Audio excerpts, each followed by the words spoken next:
So, Govan, let's shift gears slightly. A coalition to monitor and enforce the Political Party Funding Act has also been launched today. This ties in with the election, as a coalition actually wants to make sure citizens who is funding their parties by the time they actually vote. So who is in this coalition and what is it planning? Well, it's a civil society coalition, and it hopes to make sure that the Political Party Funding Act is implemented to the full extent, and that the citizens are well aware of all the information that will be disclosed to the Independent Electoral Commission. So in the coalition, we have the civic society groups My Vote Counts, The Right to Know, the Ahmed Kathrada Foundation, Open Secrets, Corruption Watch, as well as the Parliamentary Monitoring Group. So it's a host of different organizations which have constituencies in different sectors of society. And Shahan, the IEC will essentially be publishing the financial documents or the financial disclosures of donors which are expected from political parties at the end of September.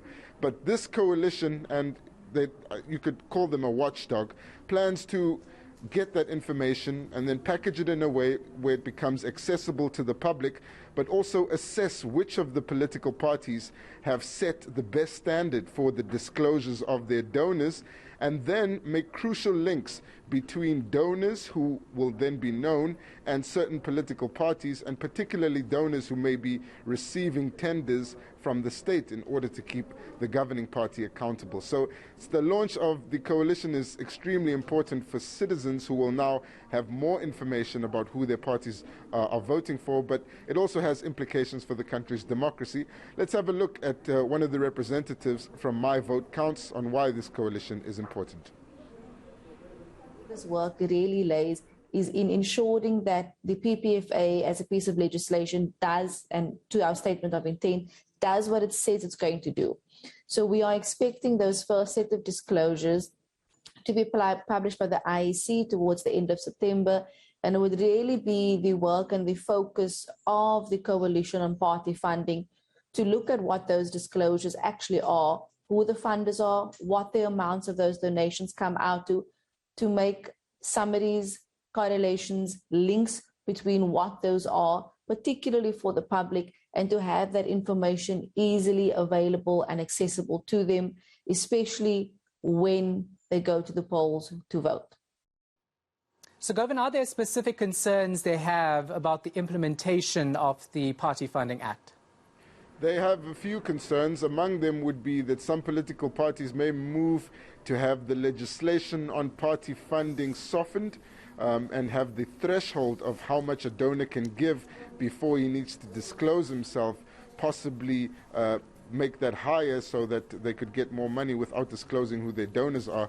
But one of the more concerning issues that they've raised is the potential for parties to start using more indirect means to raise funds and fund their organization's operation. And an example of this was given by the Ahmed Kathrada Foundation's Nishan Bolton, who spoke on parties that may have donors donate money directly to the companies which would be making T-shirts, for example, and have those T-shirts end up with their members without that money ever coming onto the party's books, an off-book transaction. And that would mean that they wouldn't need to disclose any of that. And Nishan Bolton saying that's exactly why this coalition is so important and why South Africa needs a watchdog to make sure that these political parties are disclosing their donors honestly and that they're not trying to hide anything. Let's have a look at what he has to say.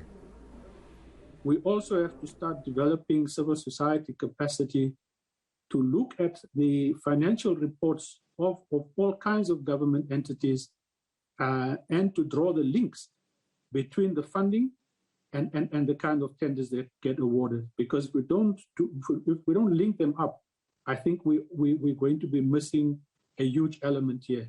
But as I conclude, we must also be ready that there will be a fight back to this legislation. Parties will begin to look at indirect funding methods, off-book funding methods. There's already hints that they would want legislation changed or softened, or increasing thresholds for reporting. And there's huge talk about increasing government funding for political parties themselves. So we have a huge job. All right, we're going to leave it right there. Govan Whittles following that story for us. Let's move.